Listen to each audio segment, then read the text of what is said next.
On Father's Day, my daughter sent me a thoughtfully wrapped gift box that was supposed to be a pleasant surprise. But my wife looked at it with concern and whispered, "Don't open it." I asked, "Why can't you see?" I looked closer, my heart seizing in frozen shock. 10 minutes later, the local police arrived. You simply won't believe what was discovered within the box.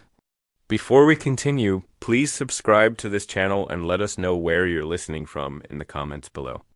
Dad, do you even comprehend that I require the money now, not merely after you pass away? The ceramic coffee cup shattered on the hard wooden floor, its fragments scattering. Brown liquid spilled onto the expensive Persian rug.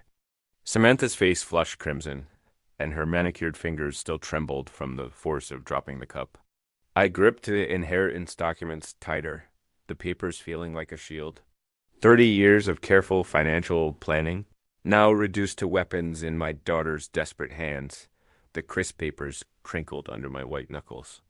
Samantha, I'm not an automated teller machine. You'll receive your inheritance when the appropriate time comes.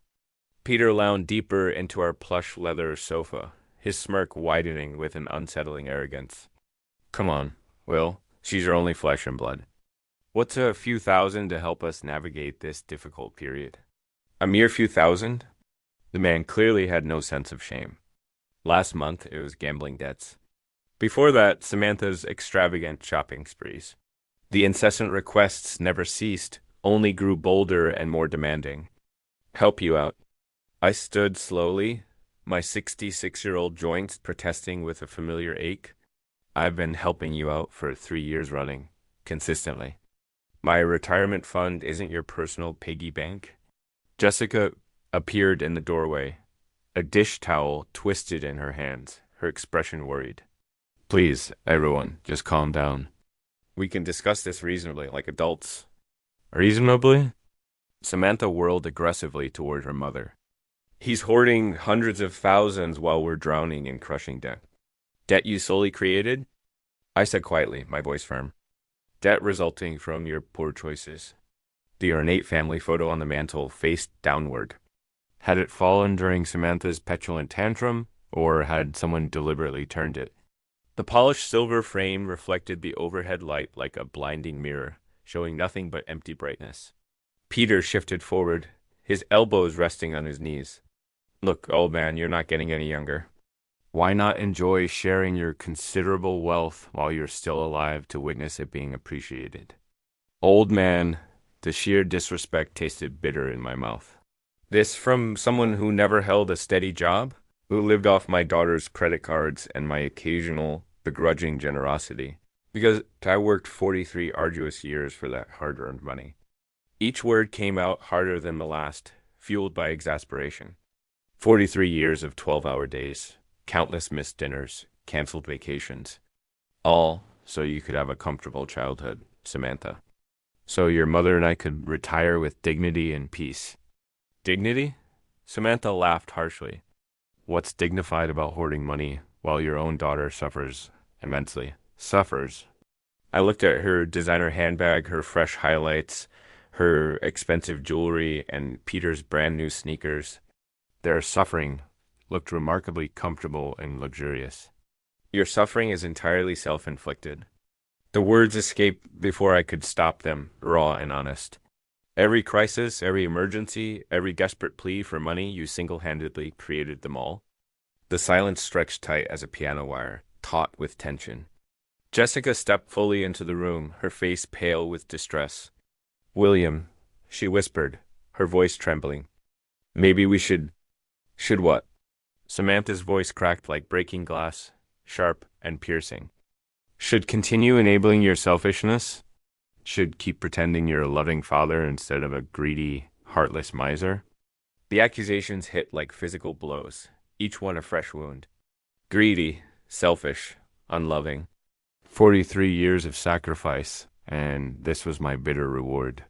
Peter stood up, his expression shifting to something uglier, more menacing.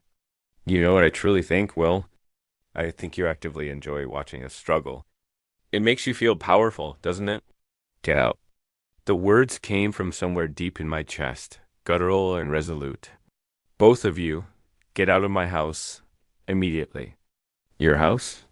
Samantha's eyes glittered dangerously, like a cornered animal. This house that Mom helped to pay for? This house where I grew up? You can't just kick out your own daughter. You're flesh and blood.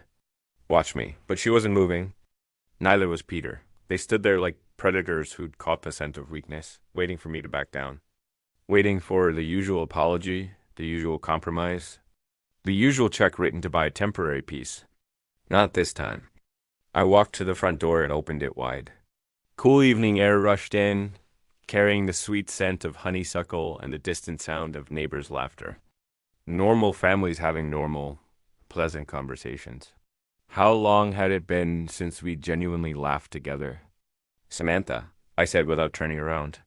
Take your husband and leave now. Don't come back until you're prepared to have a respectful conversation about your financial problems and your proposed solutions that don't involve my wallet. You'll regret this, she hissed, grabbing her designer purse. When you're old and sick and need someone to tenderly care for you, remember this precise moment? Remember how you consciously chose money over family? Her heels clicked across the hardwood like sharp gunshots. Peter followed, pausing menacingly at the threshold. This isn't over, old man, he muttered darkly. Family doesn't abandon family, not ever. The door slammed hard enough to rattle the windows. The silence that followed felt heavier than their shouting had. I stood frozen at the front door, my hand still gripping the cold brass handle. Through the decorative glass panels, I watched Samantha's BMW reverse aggressively out of our driveway, tires spinning on the asphalt, a disrespectful exit. Jessica's soft footsteps approached from behind. William, I turned slowly. The living room looked like a battlefield, strewn with emotional debris. Coffee stains darkened the exquisite Persian rug we bought for our 20th anniversary. Inheritance documents lay scattered across the hardwood floor like fallen autumn leaves. The overturned family photo caught the lamplight, its silver frame winking mockingly at me. 43 years? I whispered more to myself than to her. What? 43 years I worked countless overtime shifts during her high school years so she could have new clothes, expensive college textbooks, that luxurious car for her 16th birthday. My voice caught the extravagant wedding we couldn't truly afford but paid for anyway. Jessica picked up the scattered papers, her movements careful and deliberate, her brow furrowed. She's struggling, William. The gambling problem is solely her choice, not yours. The words came out sharper than I intended, laced with frustration. Every casino visit, every online bet, every blatant lie about where the money went, they were all her choices. I walked to the mantel and righted the family photo. 5-year-old Samantha smiled back at me, gap-toothed and innocent, sitting on my shoulders at the bustling county fair. When had that joyful, carefree child become this manipulative stranger, demanding my life savings? Remember when she wanted that dollhouse for Christmas? I asked, touching the glass, a wistful memory. The one from the expensive toy store downtown? I worked double shifts for 2 months to afford it, happily. Jessica's silence was answer enough. We both remembered, just like we remembered the ballet lessons, the summer camps, the brand-name shoes because her friends all had them. Every sacrifice made gladly for our daughter's happiness. And now she throws coffee mugs at me because I won't hand over my retirement fund. She didn't throw it at you, William. She threw it at the floor, she reasoned. The distinction felt meaningless. The violence was the same, whether aimed at me or my possessions, the disrespect identical. I bent down and picked up one of the inheritance documents. The legal language blurred as I read it, but I knew every clause by heart. Years of careful planning, conservative investments, delayed gratification.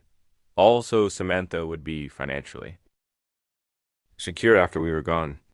Peter's insidious influence, Jessica said quietly. He fills her head with these delusional ideas about what we somehow owe her. Peter didn't create her inherent greed. He simply gave it permission to fully show itself. The harsh truth hung between us, heavy and undeniable. Our daughter had become someone we barely recognized anymore. And we enabled it by always giving it and always writing the check. always smoothing over her latest crisis with our precious money. My phone buzzed, a text message from an unknown number, but I recognized the writing style immediately. Dad, I hope you're happy now. Kids require winter coats and school supplies, but apparently your precious money is more important than your own grandchildren. Don't expect to see them anytime soon. Grandchildren, the ultimate weapon in Samantha's emotional arsenal. Emma and Jake, 8 and 6 years old. Innocent casualties in their mother's selfish war for my wallet. She knew exactly where to strike to cause maximum pain. I showed Jessica the message. Her face crumpled in despair. She wouldn't truly keep them away from us, would she? But we both knew she would. She'd done it before during smaller arguments. A week here, 2 weeks there. Whenever we didn't immediately comply with her financial demands. The children used as bargaining chips in her endless, relentless quest for money. William, maybe we should reconsider this course of action. No. The word came out like a gunshot, loud and final. No more. I won't be held hostage by threats about the grandchildren. I won't teach Emma and Jake that love can be bought, that family relationships are mere transactions. Jessica flinched at my vehemence. In 38 years of marriage, she'd rarely seen me this angry. Even during our worst arguments, I'd never spoken with such cold finality. But something had irrevocably shifted tonight. Some fundamental understanding about my daughter, about our relationship, about the future I'd envisioned for our family. The illusion of loving sacrifice had shattered as completely as that coffee mug. My phone buzzed again. 6 days later, I sat on our front porch with the Sunday paper, attempting to find normalcy in the Father's Day morning routine. The coffee had grown cold in my mug, but I held on to it anyway, watching neighbors emerge for their weekend activities. The Hendersons were loading their car for what looked like a joyful family outing. The Patels were diligently working in their garden, their laughter carrying across the quiet suburban street. Jessica moved around inside the kitchen, the soft clatter of breakfast dishes drifting through the open window, a comforting sound. We'd spent the week in careful conversation, delicately dancing around the Samantha-shaped hole in our family dynamic. Neither of us had heard from her since that night. No calls, no texts, no surprise visits demanding money or reconciliation. The silence felt unnatural, eerie. In 3 years of financial crisis, Samantha had never gone this long without contact. Usually by day 3, she'd be calling with apologies and smaller requests, testing the waters before launching into her next major plea for money. But this was different. The completeness of the silence felt deliberate, calculated, almost like the calm before a brewing storm. Part of me felt relieved. Part of me, however, worried deeply. The rumble of a delivery truck broke through my thoughts. I looked up from the sports section to see a brown UPS vehicle slowing in front of our house. Strange, we weren't expecting anything, and Sunday deliveries were rare unless someone paid extra for premium weekend service. The driver hopped out, consulted his handheld device, then grabbed a medium-sized box from the back. He approached with the professional efficiency of someone working holiday overtime. "William Carr, that's me. Happy Father's Day," he said, offering the package and his electronic clipboard. "Someone must think highly of you to pay for Sunday delivery." I signed my name, carefully studying the shipping label as he walked away. No return address was visible, just generic shipping information. The box felt surprisingly light for its size, roughly the dimensions of a shoebox, but weighing maybe 2 pounds at most. "Who's that from?" Jessica called from the kitchen doorway, wiping her hands on a dish towel. "No idea." I carried the package inside, setting it on the coffee table, where inheritance documents had scattered just 6 days earlier. "No return address?" She approached, her expression curious but cautious. Jessica had always been more suspicious of unexpected deliveries than I was, after too many years of hearing about package bombs and mail fraud on the evening news. "Maybe it's from the grandchildren," she suggested, but her tone lacked conviction, a hint of doubt. Emma did ask about Father's Day when we saw them last month. Before Samantha had weaponized them against us, before the threats and ultimatums. I pushed those unpleasant thoughts away.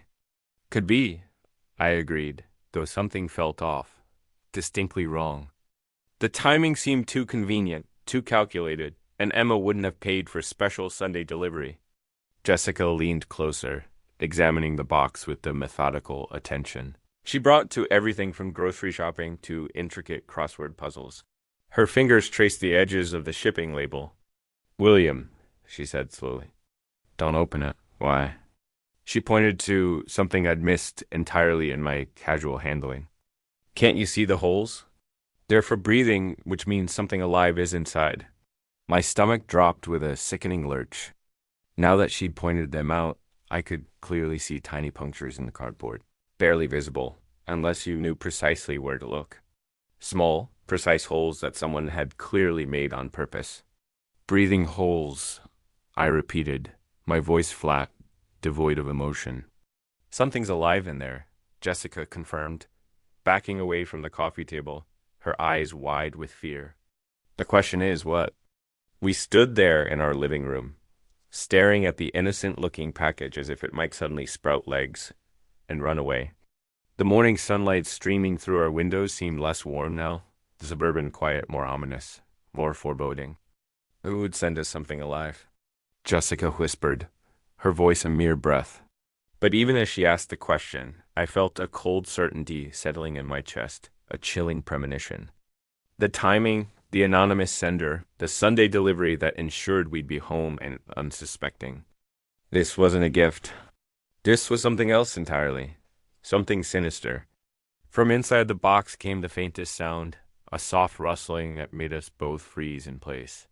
The sound stopped as quickly as it had started, leaving us in an intense, suffocating silence. Jessica grabbed my arm, her fingernails digging into my skin through the thin cotton of my polo shirt. "Did you hear that?" she breathed, fear palpable in her tone. I nodded, unable to trust my voice, which felt stuck in my throat. Whatever was in that box was very much alive, and it was waking up. A soft hissing sound emerged from the cardboard, barely audible but unmistakably real and chilling. We both froze, staring at the package as if it might explode at any moment. The sound stopped. Silence stretched between us like a held breath, unbearable. Then it came again, longer this time. A distinct hiss that sent ice through my veins, a deep dread. Jessica's grip on my arm tightened till her nails bit through the fabric of my shirt, painful. "William," she whispered, her voice barely a breath. "Call someone now." My hand shook uncontrollably as I pulled out my phone, muscle memory taking over while my mind struggled to process what we were facing. The numbers felt foreign under my trembling fingers. "What's your emergency?" 911. "We have a suspicious package here with something alive inside." The words tumbled out faster than I intended, a torrent of fear. "It was delivered this morning with no return address, and it's making sounds." "Sir, can you describe the sounds you're hearing?" I glanced at Jessica, who nodded encouragingly, urging me on. The hissing had stopped again, but we both knew it would return. Inevitable. "Hissing?" I said, I couldn't finish the sentence, like a snake. The thought felt too dangerous to voice aloud. "Are there any visible threats or damage to the package?"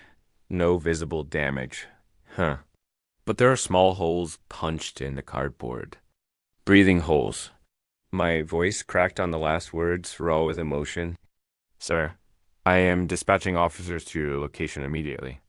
Please maintain a safe distance from the package and do not attempt to open it. Can you move to another room?" "We're about 6 feet away in our living room." "Should we leave the house?" "Stay inside, but keep your distance. Officers should arrive within 10 minutes. Do not touch or move the package under any circumstances." The line went quiet except for the dispatcher's rapid typing. 10 minutes felt like an eternity when something dangerous was sitting at our coffee table, growing more active with each passing moment. "Who could have done this, William?" Jessica asked once I'd hung up, her voice small. A question I've been dreading. The answer felt obvious, palpable, but saying it out loud would make it real. It would acknowledge that our daughter had crossed a line I'd never imagined possible. A true betrayal. I'm afraid to guess, I admitted, my voice a whisper. But my mind was already there, relentlessly connecting dots I didn't want to see. Horrible possibilities. The timing on Father's Day wasn't coincidental. It was a deliberate choice. Be anonymous? Sender who knew our address, our schedules, our vulnerabilities? Someone angry enough about our recent argument to meticulously plan something this elaborate, this cruel. Another sound from the box made us both step backward, not just hissing this time, but a rustling that suggested more pronounced movement, something shifting position inside the confined space. The argument, Jessica said quietly, recalling the recent unpleasantness 6 days ago. She was so angry when she left, so full of rage, she didn't need to say Samantha's name. We were both thinking it, both arriving at the same horrible conclusion through different paths of logic and dread. But this, I gestured at the package, this isn't mere anger. This is something else. Far worse. Revenge. The word hung unspoken between us. A dark cloud. Too ugly to voice aloud, but impossible to ignore. Our daughter, the child we'd raised and supported and loved despite her flaws, had sent us something designed to frighten or harm us. The box rustled again, more insistently this time. Whatever was inside was definitely awake now, probably confused by its surroundings, possibly agitated by our voices and movement. What kind of person does this to their own parents? Jessica's voice broke on the question, filled with pain. Someone desperate, I said, though the words felt inadequate to describe the malice. Someone who believes they've been wronged. But deep down I knew it was more than just desperation. This required planning, calculation, a level of malice. That spoke to something profoundly broken in the relationship between parent and child. Samantha hadn't just lashed out in anger. She'd crafted a deliberate act of psychological warfare, a calculated strike. The sound of car doors slamming outside made us both jump. Through the front window, I could see a police cruiser in our driveway. 2 officers walking toward our door with the purposeful stride of people trained to handle dangerous situations. Relief flooded through me so quickly it made my knees weak. Professional help had arrived. Soon, whatever nightmare lurked in that innocent-looking package would be someone else's responsibility to handle safely. The doorbell rang, sharp and authoritative, in the tense quiet of our home. I opened the door before Officer Todd Reeves could knock a second time. His imposing presence filled the doorframe, tall, solidly built, with the practiced alertness of someone who'd handled numerous domestic emergencies. The nameplate on his uniform read T. Reeves. Mr. Carr, I'm Officer Reeves. We received your call about a suspicious package. Yes, thank you for coming so quickly. I stepped aside to let him enter. It's in the living room. He wiped his boots on our welcome mat before crossing the threshold. Jessica appeared in the hallway, still wearing her apron, hands twisted nervously. Officer, we're just so grateful you're here. We didn't know what else to do. You did exactly the right thing, man. His voice carried calm authority, reassuring. Can you show me the package? We led him to the living room where the box sat on our coffee table, looking smaller now that professional help had arrived. Officer Reeves approached carefully, pulling latex gloves from his utility belt. When did this arrive? About 35 minutes ago, I said. Sunday delivery. Someone paid extra for weekend service. He examined the shipping label without touching the box. No return address visible, and he heard sounds coming from inside. Hissing, Jessica said quietly. Like she couldn't finish? Like a snake, Officer Reeves completed matter-of-factly. I've handled similar situations before. Usually non-venomous, but we take every precaution. He reached for his radio. I'm calling animal control. They have proper equipment for safe removal. Dispatch, this is Unit 47 requesting animal control services at 1247 Maple Street. Suspected snake delivery in residential package. The radio crackled back with confirmation. 20 minutes for animal control to respond. Officer Reeves turned. Back to us, shifting from procedural efficiency to investigative curiosity. Do you have any idea who might have sent this? The question I've been dreading. I felt Jessica's eyes on me, waiting to see how I'd respond. I don't know, I said carefully. Probably just some kids playing pranks. His gaze sharpened slightly. Kids would need access to live animals, shipping materials, knowledge of your address. This required planning and resources. My mouth went dry. He was right. Someone with means and motive had deliberately sent us a snake on Father's Day. Have you had any recent conflicts? Family disagreements? Family disagreements? The phrase hung in the air like an accusation. Jessica tensed beside me, both of us walking the tightrope between honesty and loyalty. Nothing that would lead to this, I managed, my voice strained. Officer Reeves studied my face, noting the hesitation, but he didn't push. Instead, he pulled out a small notebook. Any unusual charges on your credit cards recently? Pet stores? Exotic animal suppliers? The question hit me like a physical blow. Pet stores. The memory crashed over me with terrible clarity. That charge I'd noticed on last month's statement. Samantha used my credit card for emergencies. Reptile Palace, $127.50. I'd assumed it was something innocuous for the grandchildren. Not a snake. Never a snake. Mr. Carr, are you all right? I forced my expression back to neutral, though my heart hammered against my ribs. I'm fine. Just processing all this. But I wasn't fine. The puzzle pieces were falling into place with horrifying clarity. The timing, the knowledge of our routines, the access to my credit card, the deliberate cruelty of choosing Father's Day. My daughter had sent me a snake. Will you be filing a formal report? Officer Reeves asked. We can investigate the package origin, pursue charges if we identify the sender. I looked at Jessica, saw the same conflict behind her eyes.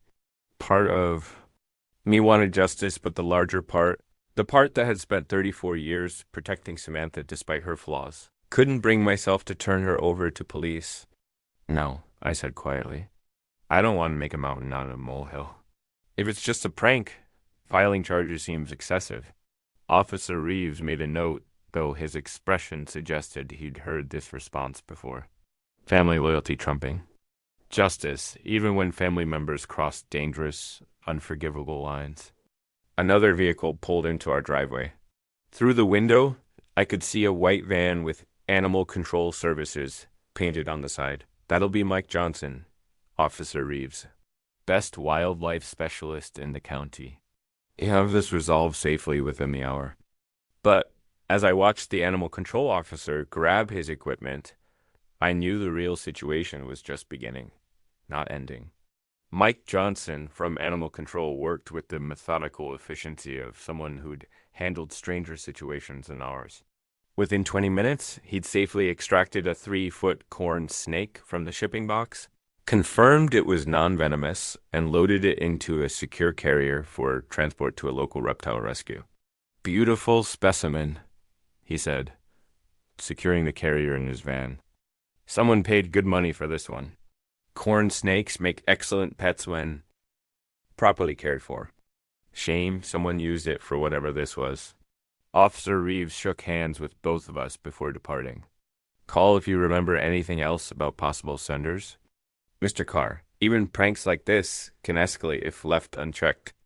I nodded, maintaining the facade of cooperation while my mind churned with darker, more sinister possibilities. Both vehicles disappeared down our quiet suburban street, leaving Jessica and me alone with the morning's aftermath. The living room felt different now, violated somehow, despite the professional cleanup. The coffee table bore faint water stains where Mike had disinfected the surface. The scattered inheritance documents had been restacked neatly, but their symbolic power had shifted. They were no longer tools of family planning, but stark evidence of the betrayal that had triggered this morning's events. Jessica busied herself in the kitchen, running water in the sink with unnecessary vigorous stress cleaning, her standard response to any family crisis. I stood at the front window watching the Hendersons return from their Father's Day outing, their car loaded with picnic gear and children's laughter. Normal families, normal Sunday mornings, normal fathers who didn't receive venomous surprises from their daughters. The credit card charge burned in my memory like a searing brand. Reptile Palace, $127.50. 3 weeks ago, right after our argument about the inheritance. Perfect timing for planning revenge. My phone felt heavy in my hands as I scrolled to Samantha's contact information. Her smiling photo looked back at me, a picture from Emma's birthday party last year, before the financial demands had escalated. Before the threats about grandchildren access, before this morning snake delivery. Are you really going to call her? Jessica asked quietly from the kitchen doorway, her voice filled with apprehension. I need to know for certain. And if she admits it, the question hung between us like a challenge. What would I do if my suspicions were confirmed? What action could a father take against a daughter who'd crossed such a fundamental, unforgivable line? I didn't have an answer yet, but I knew the conversation was absolutely necessary. The phone rang twice before she picked up. Dad. Samantha's voice carried artificial brightness, a forced cheer. The tone she used when she wanted something or was hiding something. How's your Father's Day going? My grip tightened on the phone. How's my Father's Day going? If she was innocent, the question was natural. If she was guilty, it was cruel mockery. Interesting morning, actually. I kept my voice neutral, conversational. Samantha, you wouldn't happen to know anything about a strange Father's Day gift? No. Dad, what happened? Her response came quickly, almost too quickly, a sign of her guilt. But it was what happened next that confirmed my worst suspicions. In the background, unmistakably, I heard Peter's quiet laughter. Not the surprised chuckle of someone hearing unexpected news, but the satisfied snicker of someone who thought they'd gotten away with something clever, something malicious. The sound hit me like a physical blow. All doubt vanished in that moment of careless amusement. My daughter had sent me a snake, and her husband found it entertaining, a sick joke. Just some confusion with the delivery, I said, fighting to keep my voice steady, to maintain my composure. Nothing important. I should let you go. Are you sure everything's okay? You sound strange. Strange? I was discovering that my only daughter had tried to terrorize me with a live reptile, and she thought I sounded strange. Everything's fine, Samantha. Enjoy your Sunday. I ended the call before she could respond, before my carefully maintained composure could crack completely, revealing my pain. The phone trembled in my hands as the full weight of betrayal settled over me, a crushing burden. Jessica appeared at my side, reading my face with the intuition of 38 years of marriage. You heard something? Peter laughed. The words came out flat, emotionless. In the background. When she asked what happened, he laughed like it was the funniest joke he'd ever heard. Her hand found my arm, a steadying presence in the shifting landscape of our family dynamics. What are you going to do? I looked down at the phone, then toward my home office, where the computer held access to bank accounts, credit cards, and all the financial tools that had kept Samantha afloat for 3 years running. I'm going to teach my daughter about consequences. 7 o'clock found me sitting in my home office, door closed, computer humming quietly in the evening stillness. I had spent the afternoon in tearful thought, walking through our neighborhood, reviewing 30 years of financial decisions that had brought us to this moment of reckoning.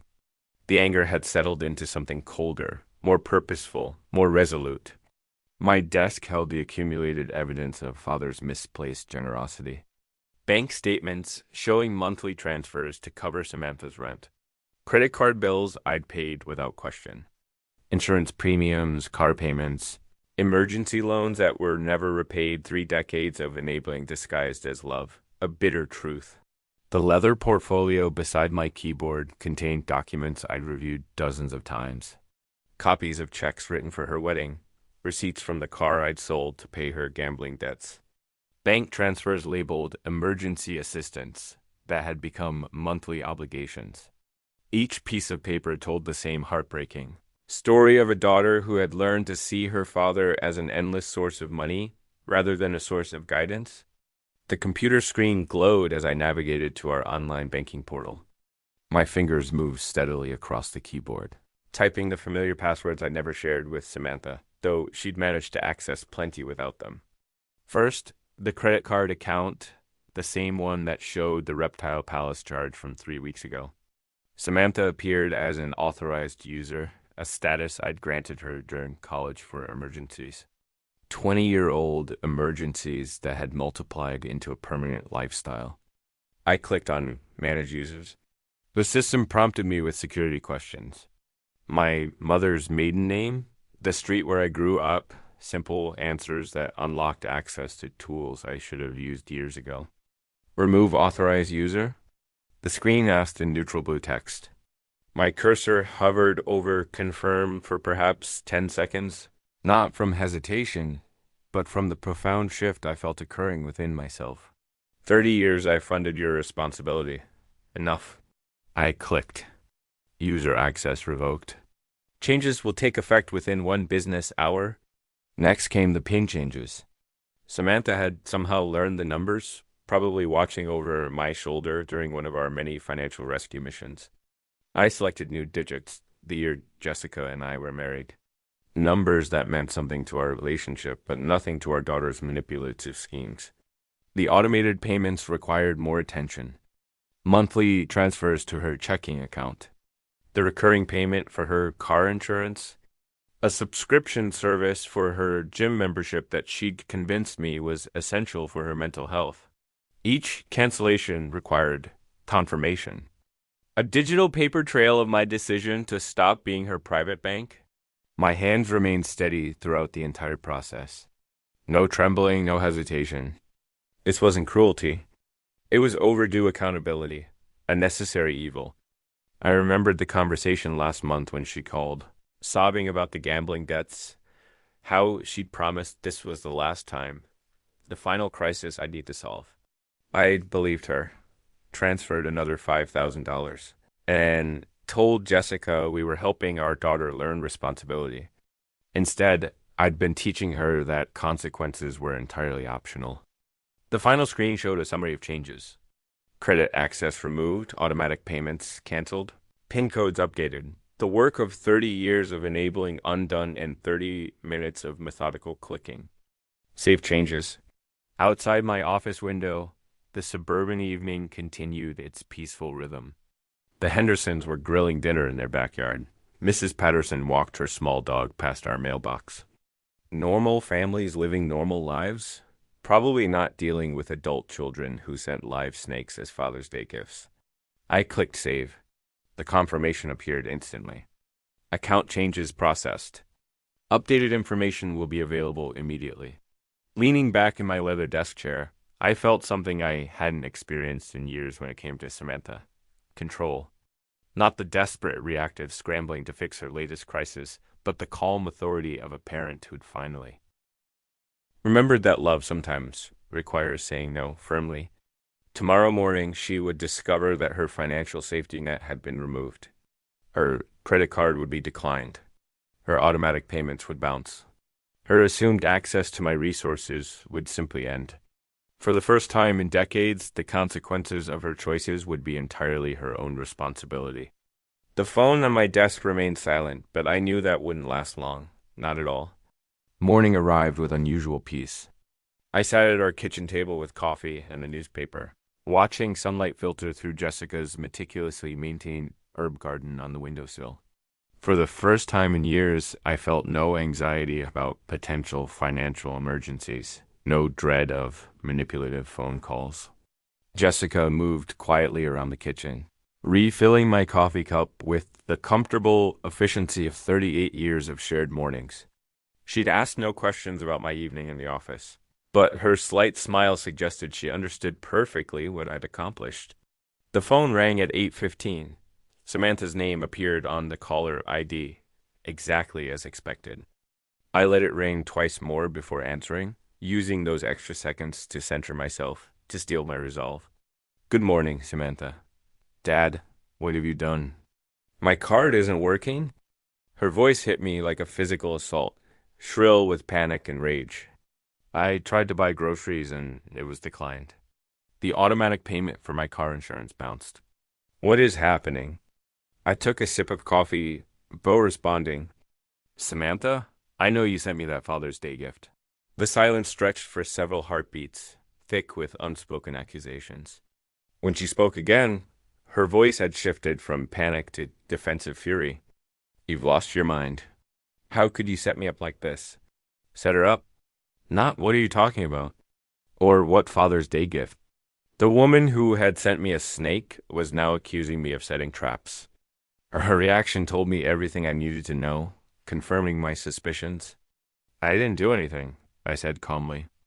I simply stopped paying for your responsibility. This is insane. You can't just cut me off without warning. I have bills, obligations, responsibilities. Responsibilities. I let the word hang between us, like the responsibility to treat your parents with basic respect, like the responsibility to handle your own finances instead of depending on mine. Jessica had stopped her morning routine to watch my face, reading my expressions for signs of stress. But I felt remarkably calm, almost detached from Samantha's hysteria. Dad, please, you don't understand. Peter and I are struggling right now. The apartment rent is due and my car payment, your car payment that I've been making for 2 years. Your apartment rent that comes out of my account every month. Perhaps it's time you understood what actual financial responsibility looks like. Fine, you want to play games? Her voice rose to a pitch that would have concerned me yesterday, a desperate plea. Don't expect to see your grandchildren anytime soon. Emma and Jake won't even remember you by the time. Samantha. I cut her off with quiet firmness. Those threats stopped working yesterday morning. The phone went silent except for her rapid breathing. I could almost hear her recalibrating, searching for the manipulation tactic that had always worked before. I can't believe you're doing this to me, she whispered, switching to the victim voice that had opened my wallet countless times. I'm your daughter. I'm struggling. And instead of helping me, you're punishing me for something I didn't even do. Something she didn't even do. Still no direct denial, no confusion about what gift I'd referenced. Just the blanket deflection of someone who knew exactly what she'd done and was angry about facing consequences. Your struggle is not my responsibility, I said. Your choices created your situation. Your choices sent that package. Your choices will determine what happens next. And you're being ridiculous. One little prank and you completely lose your mind. One little prank. There it was. Not quite a confession, but close enough to confirm what her panicked overreaction had already revealed. She'd sent me a live snake as a little prank, and now expected me to continue funding her lifestyle. A prank involving a dangerous animal isn't little, Samantha. And a father cutting off financial support after 30 years of enabling isn't losing his mind. It's finally finding it. Her voice turned arctic, chillingly cold. This isn't over, old man. You think you can control me by controlling money? We'll see about that. The line went dead. I set the phone down gently and looked at Jessica, who had watched the entire conversation with growing admiration. The morning sunlight still streamed through her herbs. The coffee still tasted perfect. She's coming here, Jessica said quietly. I nodded. Probably with Peter. They'll want to continue this conversation. Are you ready for that? I thought about the question, seriously. Was I ready for my daughter to arrive at our home with her unemployed husband, demanding access to money she'd never earned, threatening grandchildren she'd already weaponized? Yes, I said. I think I am. The sound of a car engine roaring into our driveway shattered the morning calm. Tires squealed against asphalt as the vehicle stopped abruptly, followed by the sharp slam of 2 car doors. Jessica and I exchanged a glance. We both knew who had arrived. Heavy footsteps marched across our front walkway with determined rhythm. The doorbell rang once, sharp and demanding, then immediately again when no one answered fast enough. I stood slowly, feeling remarkably calm despite the approaching storm. Stay here, I told Jessica quietly. No, her voice carried unexpected strength. We're in this together. The doorbell gave way to aggressive knocking. I walked to the front entrance and opened it to find Samantha and Peter standing on our porch like a 2-person, army ready for battle. Samantha's face was flushed red with anger, her hair disheveled as if she'd dressed hastily and driven here in a blind fury. Peter loomed behind her, his expression dark with malice I'd never seen directed at me before. Dad, Samantha's voice vibrated with barely controlled rage. We need to talk. We already talked this morning. I remained in the doorway, not inviting them inside. I thought it was quite clear. Clear? She laughed harshly. You were insane? You can't just cut me off because of some ridiculous misunderstanding about a Father's Day package. Even now, standing on my doorstep demanding money, she couldn't bring herself to admit what she'd done. There's no misunderstanding, Samantha. You sent me a snake. I responded appropriately. Peter stepped forward, his bulk filling more of the doorway. Look, old man, maybe you didn't think this through properly. Samantha has expenses, responsibilities. Kids need things. Kids whose mother threatens to keep them away from their grandparents when she doesn't get money. I replied evenly. Samantha's face contorted with desperate fury. Fine. You want to play hardball? You'll never see your grandchildren again? Emma and Jake will grow up knowing their grandfather chose money over family. The words that had once been my greatest fear now felt powerless against the clarity I'd gained. I looked at my daughter and saw not the child I'd raised, but the manipulative stranger she'd become. Samantha? I said quietly. That's not a threat. That's a blessing. The shock on her face was complete. A blank stare. This was not the response she'd expected, not the devastating blow that had always brought me to my knees before. Peter's mouth fell open. You what? Samantha stammered. If you're the kind of person who uses children as weapons against their grandparents, then perhaps it's better that they're not exposed to that kind of manipulation while they're young. Peter's expression shifted to something darker, truly menacing. He stepped forward, close enough that I could smell the anger radiating from him. We know where you live, old man, he said, his voice low and menacing. We know your routines, your schedule. You might want to reconsider your position. I felt Jessica tense behind me, but I remained perfectly still. Are you threatening me, Peter? I'm just saying that family relationships work both ways. You want to cut us off? Fine, but don't expect us to just disappear quietly. Actually, I said, that's exactly what I expect. And if you choose not to disappear quietly, that becomes a matter for the police rather than family negotiation. Samantha grabbed Peter's arm, perhaps sensing he was pushing into territory that could have legal consequences, but her touch didn't calm him. It seemed to fuel his aggression even further. You think you're so smart? Peter continued. You think cutting off our money makes you powerful? There are other ways to get what we need. I'm sure there are, I agreed. Like getting jobs, for instance, a novel concept. But people have been supporting themselves through employment for centuries. This isn't over. Samantha hissed, her desperation transforming into pure venom. You'll regret treating us like this. Family doesn't abandon family, and there will be consequences. There already are consequences, I said. You're living them right now. They stared at me for a long moment, perhaps finally understanding that no amount of threats, guilt, or manipulation was going to restore their access to my resources. The man who had spent 30 years being their personal bank had simply closed his accounts. Without another word, Samantha spun on her heel and stalked back to their car. Peter followed, but not before giving one last menacing look. I watched them drive away, their car engine revving unnecessarily loud. Only when their taillights disappeared did I close the front door and turn to Jessica. Her face was pale, but her eyes held something I hadn't seen in years. Pride. We're going to need legal advice, I said, a new chapter beginning. Evening brought the quiet normalcy that had become precious in our house. Jessica and I sat at our kitchen table after dinner, the domestic routine providing comfort after the morning's chaos. She sipped chamomile tea while I nursed my second cup of coffee, both of us processing the day's profound events. The kitchen had always been our sanctuary for serious conversations.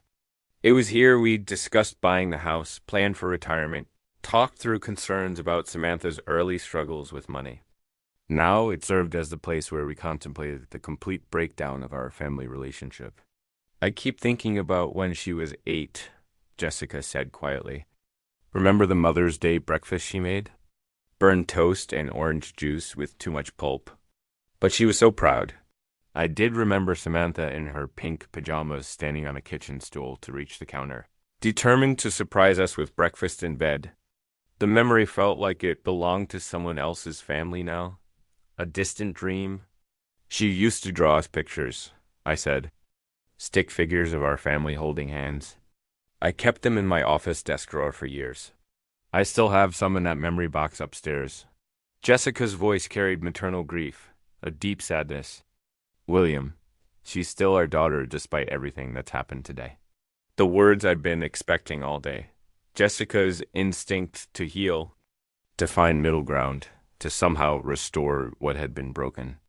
It was one of the qualities I'd fallen in love with, this unwavering belief that families could overcome anything. Jess, I said gently. She crossed a line. I have one more step to take. Her teacup paused halfway to her lips. What kind of step? I looked at my wife's face, seeing the concern there. The hope that whatever I was planning might somehow bring our daughter back instead of pushing her further away. How could I explain that bringing her back was no longer the goal? Something permanent, I said. Something that ensures this morning's scene never happens again. You're talking about changing the will. It wasn't a question. Jessica knew me well enough to follow my thought process, to understand that legal protection was the only solution left. Among other things, yes. She was quiet for a long moment, wrestling with the implications. Changing our estate planning would be more than a financial decision. It would be a formal acknowledgement that our daughter was no longer trustworthy. The grandchildren, she said finally, her voice soft.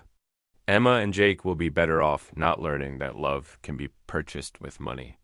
I reached across the table and took her hand. Jessica, what you did today wasn't desperation. It was calculated cruelty. The snake, the threats, the manipulation, that's who she's chosen to become. But if we cut her out completely, we protect ourselves from future abuse. We protect our marriage from constantly managing her crises. We protect our retirement from being slowly drained away by someone who sees us as a resource rather than parents. Jessica squeezed my hand, her thumb tracing across my knuckles in the gesture that had comforted me through decades of smaller challenges. This wasn't a smaller challenge, though. This was the end of something fundamental. Will it stop her? She asked. If you change everything legally, will she finally leave us alone? It will remove her incentive for contact. No access to money, no inheritance to protect, no leverage to maintain. She'd have to find other people to manipulate. The pragmatism of it felt cold but necessary, a painful truth. Samantha would move on to easier targets, people who hadn't yet learned to recognize her destructive patterns. I hate that it's come to this, Jessica whispered. So do I, but I won't spend our remaining years being held hostage by threats and manipulation. I won't let her destroy what we've built together. Our precious life. Outside our kitchen window, the suburban evening continued its peaceful rhythm. The Hendersons were walking their dog. Mrs. Patterson was watering her garden. Normal people living normal lives. When will you do it? Jessica asked. Tomorrow morning? I'll call Margaret Summers first thing. She's handled our legal work for 15 years. She'd know exactly what needs to be done to make it ironclad and foolproof. Jessica nodded slowly, accepting the inevitable, even as it broke her heart. And if Samantha finds out? She will eventually, but by then, the legal protections will be firmly in place. Her anger won't be able to touch us anymore. I stood up from the table, carrying our empty cups to the sink. Behind me, I heard Jessica's quiet sigh. Not disagreement, but grief for the daughter we'd irrevocably lost. Tomorrow, I would take that final step. Tonight, I would hold my wife and let her mourn the family we thought we were. Margaret Summers' law office occupied the third floor of a granite building downtown. its walls lined with legal volumes that spoke of 15 years protecting families like ours. I sat across from her mahogany desk with a manila folder of documents, feeling calmer than I had in weeks, a deep sense of peace. "William," she said, removing her reading glasses, "when you called this morning, you mentioned needing comprehensive legal protection. Tell me what's been happening." Margaret had handled our wills, property transfers, and Jessica's mother's estate. She knew us as the stable couple who planned ahead and paid bills promptly. What I was about to describe would sound like a different family entirely, a true horror story. I explained the inheritance argument, the snake delivery, the blocked credit cards, yesterday's threatening confrontation. Margaret listened without interruption, occasionally making notes, her expression growing more serious with each disturbing detail. Peter said, "They know where we live, know our routines," I concluded. It felt like a direct threat. She set down her pen and leaned back. "William, this goes beyond a family disagreement. You're describing harassment and intimidation, clear and present.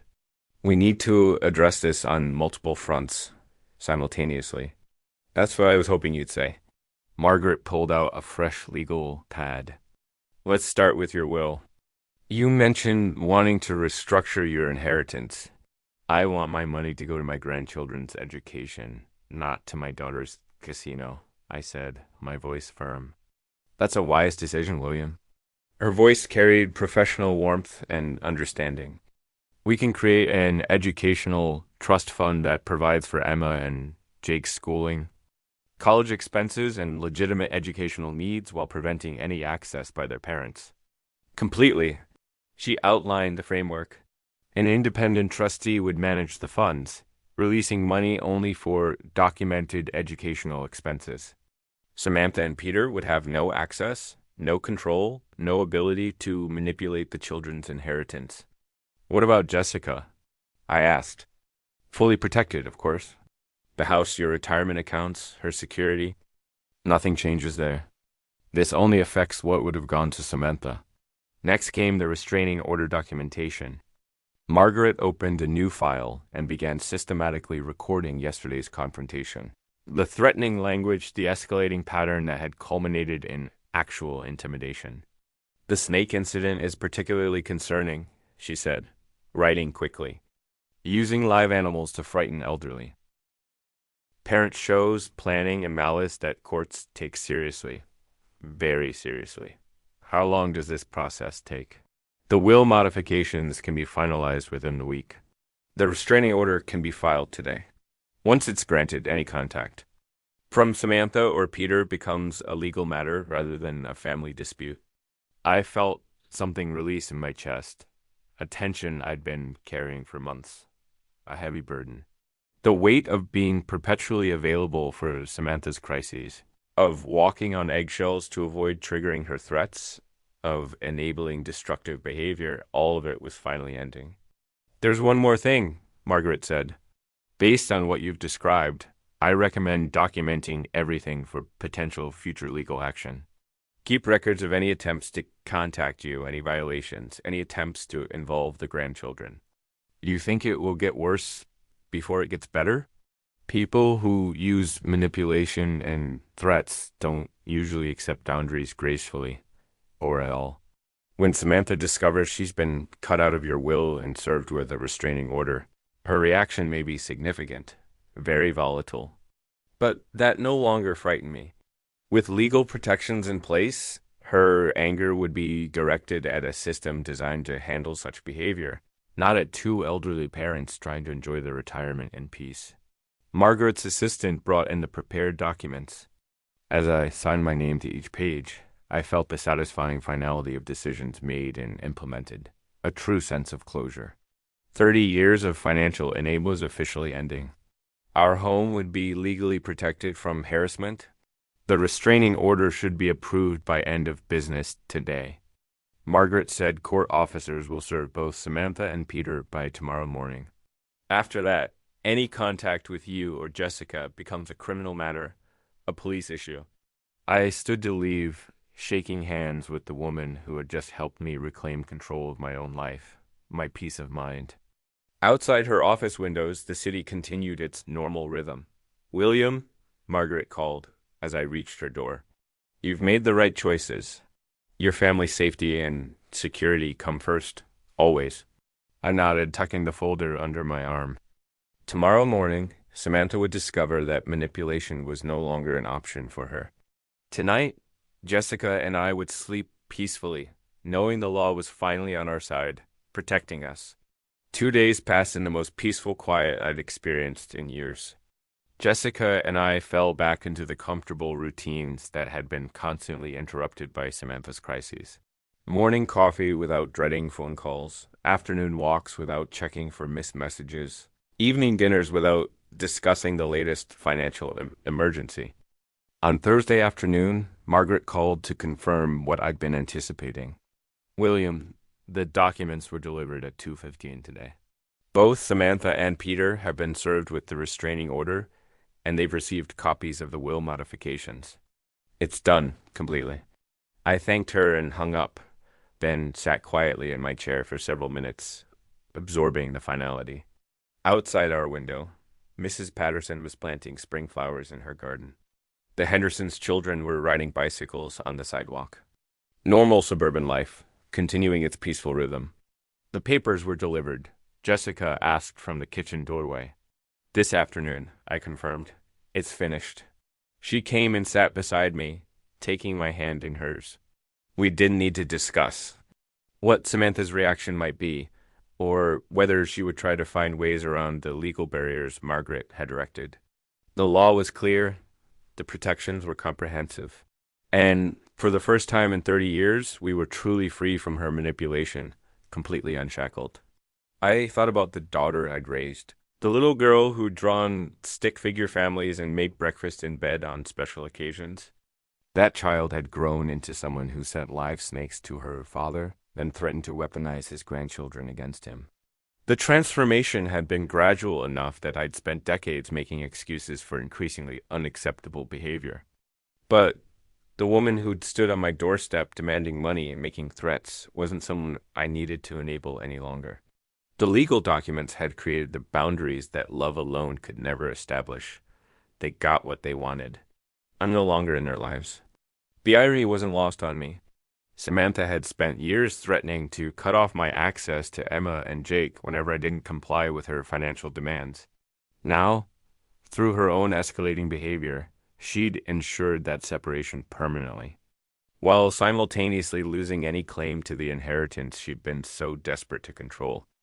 Emma and Jake would be provided for through their educational trust fund, managed by professionals who couldn't be manipulated or threatened.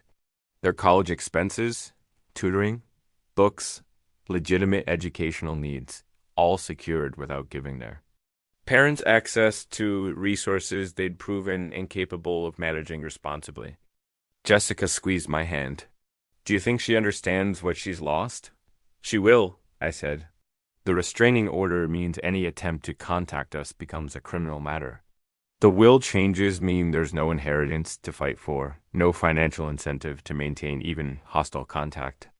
She'll have to find other people to manipulate. And if she violates the restraining order, then it becomes the police department's problem, not ours. For 30 years, I'd been Samantha's safety net, catching her every fall while she learned nothing from the experience. I'd sold my classic car to pay her gambling debts. I'd covered her rent when she claimed unexpected emergencies. I'd written check after check, always believing that this time would be different. This crisis would be the last one. The snake had been her final, chilling communication with me. Everything she wanted to say about our relationship had been contained in that box, dangerous, venomous, designed to frighten and intimidate.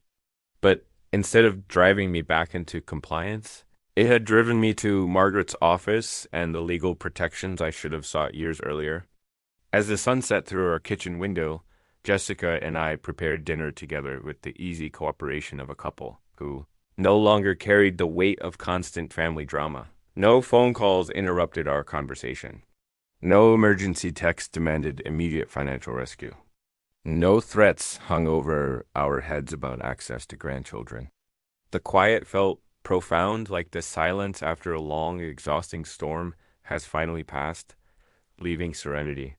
Tomorrow we would wake up in a house legally protected from harassment. Our retirement savings would remain intact, earning interest for our own security rather than being slowly drained by someone else's poor choices. Our marriage would continue without the constant stress of managing an adult child's manufactured crisis. I had reclaimed my role as a father who loved his daughter enough to refuse to enable her destruction of herself and others, a tough but loving choice. Legal boundaries had replaced emotional manipulation. Professional consequences had replaced family guilt. The law had given me back my life, finally. Tonight, for the first time in decades, I would sleep without wondering what tomorrow's crisis would cost me. If you like this story, please like this video, subscribe to this channel, and share your impressions of this story in the comments. To listen to the next story, click on the box on the left. Thank you for watching.